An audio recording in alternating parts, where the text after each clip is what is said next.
Let's take it slow. Where you go, I go too. And if you hit the bar. చూపి అది pass పెట్టు. అవును దాందే ఇరిగిపోయింది.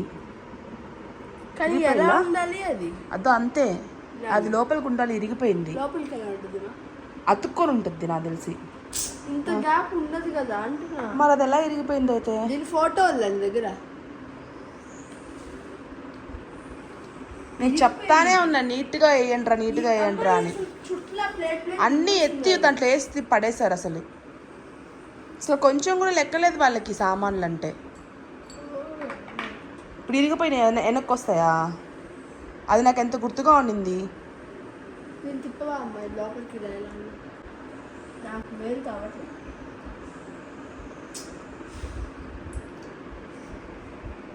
ఇంకేమన్నా ఉన్నాయా? బాగానే ఉన్నాయా? ఇరిగిపోయిందా?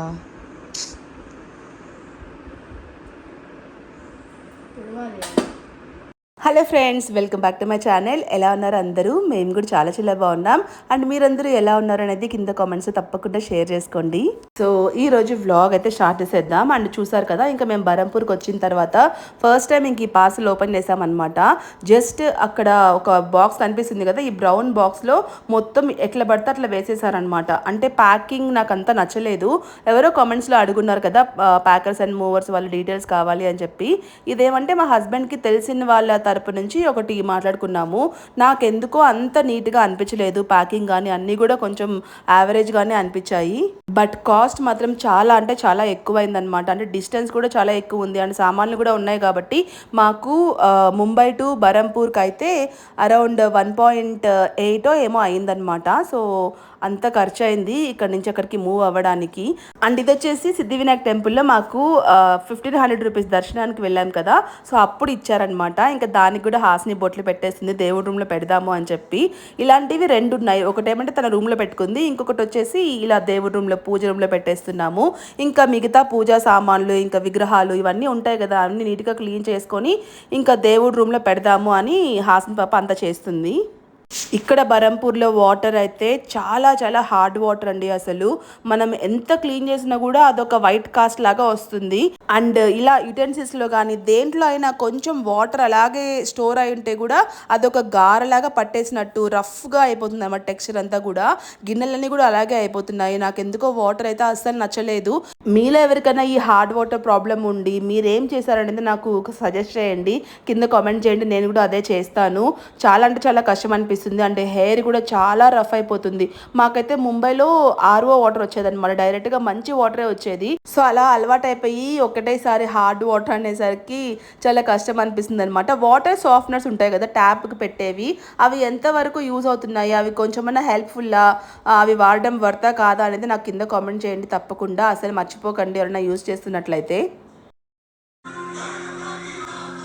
మోరియా మోరియా. సో ఫైనల్లీ పూజ అయితే అయిపోయింది. పూలు అయితే దొరకలేదు, ఇంక అందుకని ఆ రోజు జస్ట్ ఇలా ఫ్రూట్స్ పెట్టేసి మొత్తానికి పూజ చేసాము. అంటే తర్వాత మనం నెల్లూరుకి వెళ్తున్నాం అనమాట. ఇంకా వచ్చేంత వరకు మళ్ళీ చెయ్యం కదా అన్నట్టు అన్నీ ఇక్కడ పెట్టేశాము. అంటే దేవుడి రూమ్ కొంచెం అంతా కాకపోయినా కొంచెం అలా రెడీ చేసుకొని ఒకసారి అలా పూజ చేసేసామన్నమాట. చాలా బాగా అనిపించింది. అంటే ముంబైలో మనకి సపరేట్గా దేవుడి రూమ్ లేదు కదా, ఇక్కడ ఉండేసరికి నాకు చాలా హ్యాపీ అయిపోయింది నాకు, హాస్నికి. అట్ ద సేమ్ టైం మళ్ళీ మన పూజ మందిర్ ఉంది కదా సపరేట్గా తీసుకుంది, అది వాడట్లేదన్న బాధ కూడా ఉంది. బట్ ఇంకేం చేయలేము. సో ఇంకా స్టార్ట్ అయిపోతున్నాం నెల్లూరుకి. పడుకొని వెళ్తున్నావా? అదే keep your back straight, SIT straight.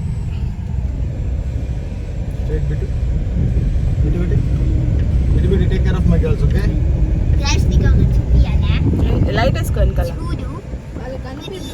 వెనకాల లైట్ ఏం చూపిస్తాను? వద్దులే అవన్నీ ఏం చూపిబ్బల్లా. నువ్వు ప్రతిసారి టెక్నికలేనా? నువ్వు నార్మల్గా మాట్లాడవా మాతోటి? ఏం చెప్పినా నీ టెక్నికల్ మాటలేనా మాకు? నార్మల్ మాటలు మాట్లాడవా? మాట్లాడవా?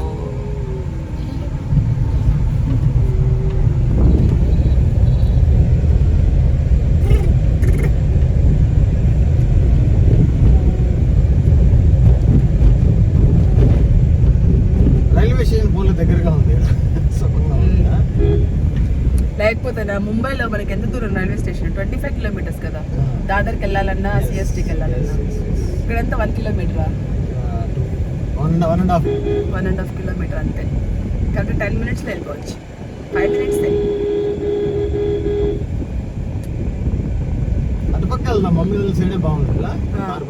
అందులో అది పని చేసింది, లిఫ్ట్ పని చేసింది మెయిన్ గా. అంటే ఎక్కువ మంది వెనకాల నుంచి పోరేమో, అందుకని లిఫ్ట్ పని చేస్తుంది ఉంటుంది. వన్ సైడ్ కూడా లిఫ్ట్ ఆ రోజు పని చేస్తాను. ఎందుకు దిస్ ఈజ్ బరంపూర్. అటు సైడ్ ఇంకా బాగుంటది, బట్ ఇటు సైడ్ కొంచెం ఇలా ఉంది. బరంపూర్ అయితే ఫస్ట్ లో అంతా నచ్చలేదు నాకు, టు బీ ఫ్రాంక్ లిటరల్లీ చెప్పాలి అంటే. బట్ ఓకే, ఇప్పుడైతే కొంచెం అటు ఇటు తిరిగిన తర్వాత, కొన్ని ప్లేసెస్ ఎక్స్ప్లోర్ చేసిన తర్వాత అయితే నాకు నచ్చింది. అంటే మనం ఉండే సైడ్ ఏమంటే కొంచెం ఎడ్జ్ లాగా ఉంటుంది అనమాట, లాస్ట్ లాగా ఉంటుంది ఊరికి. మెయిన్ ఊరంతా కూడా చాలా బాగా అనిపించింది. చెప్పాలంటే కొంచెం నెల్లూరు లాగా అనిపించింది. అంటే మరీ పెద్ద సిటీ ఏం కాదు, అలా అని పల్లెటూరు కాదు, బాగానే అనిపిస్తుంది నాకైతే. భలే ఉన్నాయి లైట్లా 3 కలర్స్. నెల్లూరులో కూడా ఇట్లే ఉంటాయి 3 కలర్స్.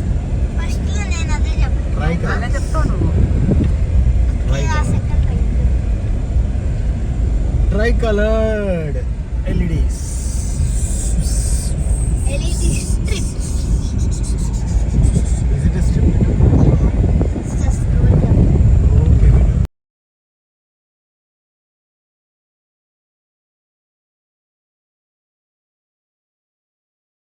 సో ఫైనల్లీ రైల్వే స్టేషన్కి అయితే రీచ్ అయిపోయాము. ఈసారి జర్నీ అయితే ఎంత హెక్టిక్గా అనిపించిందో. ఫస్ట్ టైం మనము ఇల్లు చూడడానికి వచ్చాము కదా బరంపూర్కి, అప్పుడు వెళ్ళినప్పుడు నాకు అంత అనిపించలేదు, ఈజీగానే అయిపోయింది. ఎందుకంటే సీట్లన్నీ కూడా ఒకటే దగ్గర వచ్చాయి కాబట్టి అంత అనిపించలేదు అనమాట. అండ్ ఈసారి కొంచెం లగేజ్ కూడా ఎక్కువే ఉంది, ఎందుకంటే మనకి నెల్లూరులో ఒక 3 functions ఉన్నాయన్నమాట. సో అవన్నీ కవర్ చేయాలి, అండ్ లగేజ్ కూడా ఎక్కువే ఉంది కాబట్టి ట్రైన్లో మేనేజ్ చేయడం కొంచెం కష్టం అయిపోయింది. మామూలుగా ఫ్లైట్లో అయితే జస్ట్ మనం కార్లో పెట్టుకొని వెళ్తామా, అక్కడ ట్రాలీస్లో పెట్టేస్తాం, ఇంకా లగేజ్ వాళ్ళకి ఇచ్చేస్తాం కాబట్టి లగేజ్తో అంత కష్టం అనిపించేది కాదు. బట్ ఇంకా ట్రైన్ అయితే మొత్తం మనమే మోసుకోవాలి కాబట్టి కొంచెం కష్టం అనిపించింది.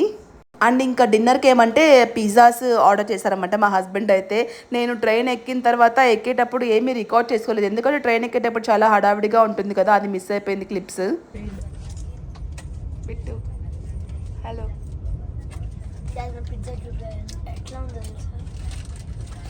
నువ్వు అక్కడే పడుకోవాలి ఇప్పుడు, నీ ప్లేస్ అదే.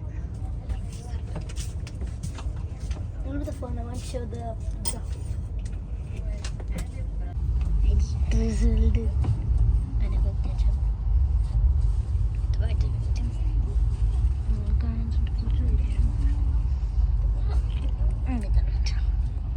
ఇక్కడ ఏమైంది అంటే మెయిన్ ప్రాబ్లమ్, మాకు 2 అప్పర్లు వచ్చాయి, ఒక సైడ్ లోయర్ వచ్చింది. ఇక్కడ ఉన్నారు కదా ఆయన్ని చాలా రిక్వెస్ట్ చేసాము, అరౌండ్ ఒక 10-15 minutes పాటు రిక్వెస్ట్ చేసాము, ప్లీజ్ కొంచెం సైడ్ లోవర్లో పడుకుంటారా అని చెప్పి. అది కూడా లోయరే కాబట్టి వాళ్ళకి అంత కష్టమేమి కాదు. ఒకవేళ అప్పర్ కనుక అయి ఉంటే మళ్ళీ ఎక్కడం కష్టం అనుకొని వాళ్ళు మారకపోయి ఉండకపోవచ్చు. బట్ ఇంకా వాళ్ళు ఏమంటే ఒప్పుకోలేదన్నమాట. అండ్ హాస్ని కూర్చుంది కదా, ఈ ప్లేస్లో ఏమంటే ఇంకొక అమ్మాయి అండ్ ఇంకా వాళ్ళ బాబు ఉన్నారు. సో ఇంకా వాళ్ళు మనం ఎలాగో అడగలేము, సో అందుకే ఇంక ఇతన్ని అడిగామన్నమాట. కానీ ఆయన ఒక్కసారి కూడా ఒప్పుకోలేదన్నమాట. ఎంత రిక్వెస్ట్ చేసామో. మళ్ళీ ఆయన తెలుగు వాళ్ళే.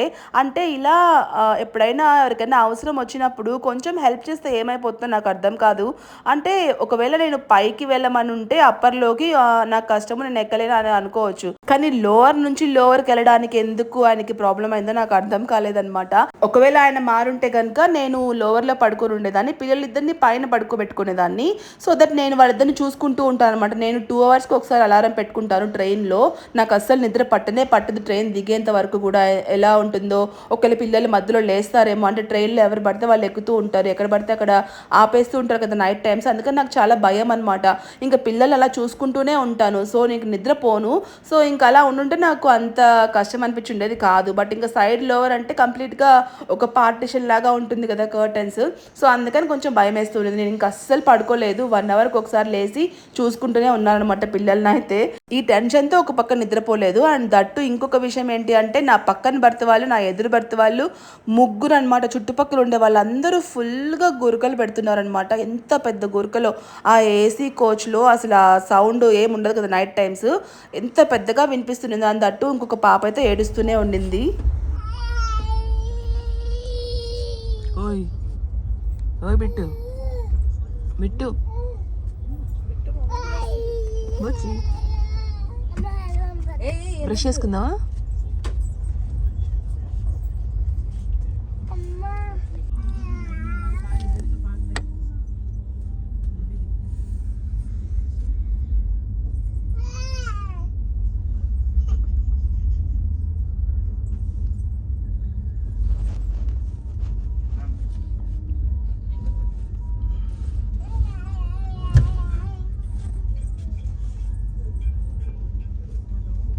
సో విజయవాడ అయితే వచ్చేసింది. ఇంకా మా హస్బెండ్ ఏమంటే ఆర్డర్ చేశారు బ్రేక్ఫాస్ట్, అంటే హోటల్ నుంచి మనకి ట్రైన్కి డైరెక్ట్గా తెచ్చిస్తారు కదా, సో అలాగా ఇంకా బ్రేక్ఫాస్ట్ చేసేద్దాము అనుకున్నాం. విజయవాడ దాటిన తర్వాత ఈ ప్రకాశం బ్యారేజ్ వస్తే దాన్ని నేను వీడియో షూట్ చేసుకుంటున్నాను. అంటే గురక పెడుతున్నారు, ఇంకా పిల్లలు ఏడుస్తున్నారు అని చెప్పి నేను కంప్లైంట్ చేయట్లేదు, జస్ట్ నేను నా ఎక్స్పీరియన్స్ చెప్తున్నాను అంతే. అంటే పిల్లలు అన్నాక ఏడుస్తారు, ఇంకా మనుషులు అన్నాక గురకలు పెట్టకుండా ఎవరు పడుకోరు నాకు తెలిసి ఇప్పుడైతే. సో జస్ట్ నా ఎక్స్పీరియన్స్, నేను ఎందుకు పడుకోలేదనే రీజన్ అయితే చెప్పాను అంతే.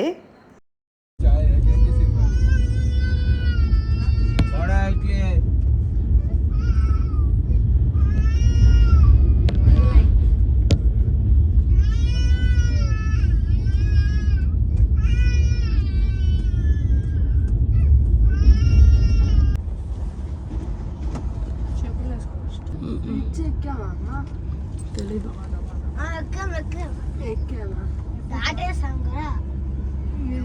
ఏమో మమ్మీ ఏమో తెలియదంట. చూస్తాను ఒక పెద్ద బ్రిడ్జ్ వచ్చింది. ఏం రాలేదు అత్తయ్య. బ్రిడ్జ్ కింద వాటర్ ఉంది అరుగు. సరేలే. బ్రిడ్జ్ కింద వాటర్ ఉంది.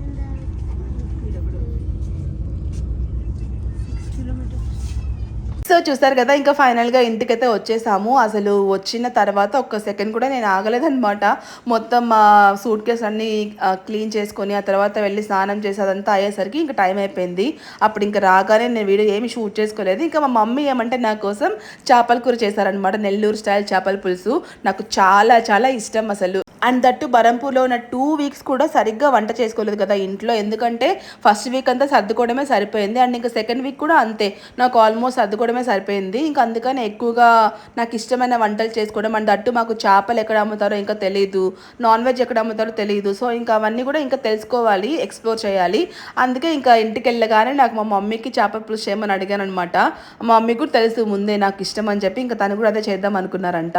సో ఇంకా అలా ఆ రోజు లంచ్కి మమ్మీ చేపల పులుసు చేసేసారు. ఇంకా ఇల్లంతా చూడండి ఎంత గందరగోళంగా ఉందో. బిట్టు మింటూ ఇద్దరు ఉన్నారు కదా, ఇంకా ఆడుతూ ఉన్నారు. అండ్ దట్టు ఇంకా మా సూట్ కేసులు అన్నీ కూడా అలాగే పెట్టేశాను, అన్ని తీసి మళ్ళీ సర్దుకోవాలి. అండ్ ఇది వచ్చేసి మమ్మీ వాళ్ళ కొత్త ఫ్రిడ్జ్. నేను ఇది ఇలాంటిది కొనుక్కుందాం అనుకున్నాను, బట్ ఇంకా నాకు అప్పుడు ముంబైలో ప్లేస్ సరిపోదు అని కొంచెం చిన్నది కొన్నాను అనమాట.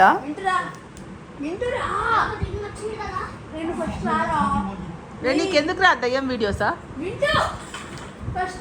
సౌండ్ తగ్గి, ఫస్ట్ సౌండ్ తగ్గి.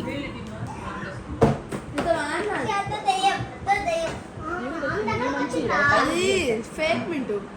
సరే నీకేం దెబ్బ తగిలింది? కాలు తగ్గదు మింటూ అప్పుడు చూడు, మింటూ చూడు ఇట్రా, చెప్తా ఏం చెప్పాలి ఇట్రా. అప్పుడు నువ్వేం చెప్పాలంటే కాలుకు దెబ్బ తగిలితే నోట్లో చూసిద్ది, ఈవెన్ డాక్టర్ రా అని అడుగు రా. హెడ్ బాత్ చేయలే ఇందాక?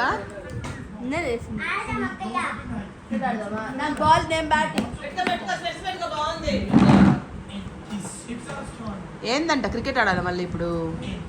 అయ్యా పెద్ద మనిషి.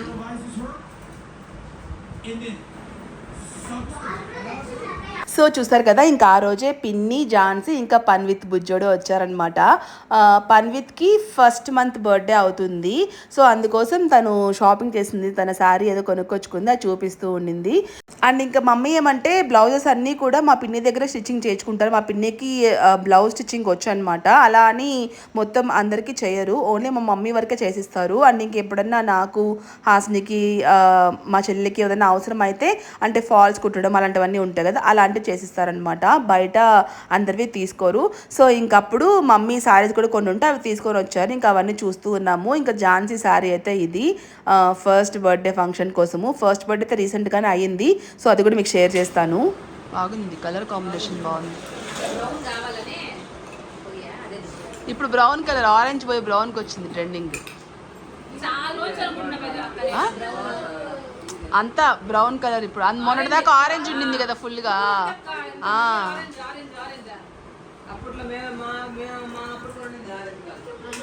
పన్విత్ పన్విత్ హలో బుజ్జి బుజ్జి హాయ్ చెప్పు పెదమ్మకి. హాయ్ చెప్పు. హాయ్ పెదమ్మ చెప్పు. బుజ్జాడు. ఓయ్ కన్నయ్య వెనక్కి ఆయన కొనలా డ్రెస్లా? నువ్వు ఒకటే కొనుక్కున్నావా? ఒక చీరేనా? అవును.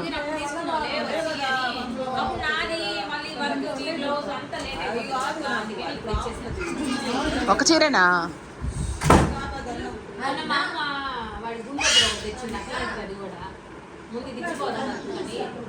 ఓహో ఈ మమ్మీ చీరలా? ఏంది కలర్ భలే ఉన్నట్టుంది.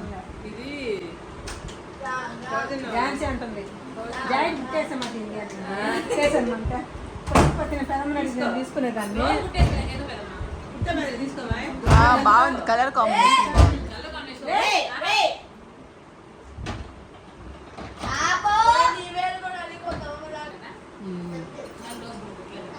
ఓపెన్ చేయమా టకటక. నా ఫోన్లో ఉంటాయి, ఆ ప్లేస్ లేదు.